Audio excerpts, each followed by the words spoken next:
L'angle d'élévation de la fusée était d'environ 40 à 45 degrés. Même si le système de guidage était sophistiqué pour l'époque, la V2 n'était pas un missile de précision. À portée maximale, l'écart entre la cible et l'impact variait entre 7 et 17 km. Pour cette raison, la V2 ne pouvait être utilisée que contre de vastes zones peuplées, comme la ville de Londres. À partir de septembre 1944, ces fusées commencèrent à s'abattre sur Londres. L'impact du missile V2 était une expérience horrifiante. Il semblait frapper de nulle part. La première chose que l'on entendait était une explosion dévastatrice, suivie d'un immense nuage de débris. Le rugissement de la fusée arrivante ne se faisait entendre qu'après la déflagration.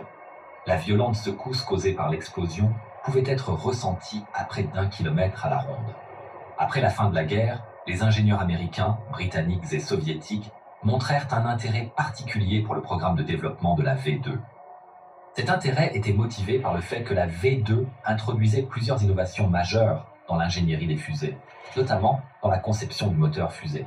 Bien que le missile V2 ait été une conception révolutionnaire, il n'était pas aussi efficace que les dirigeants nazis l'avaient espéré, et ce n'était pas l'arme miracle capable de changer le cours de la guerre.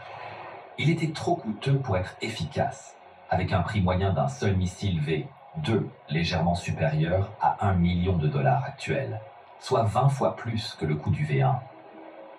Si le V2 avait été introduit 2 ans plus tôt, avant le débarquement allié en France, les Allemands auraient pu l'utiliser contre les ports britanniques pour ralentir les préparatifs d'invasion.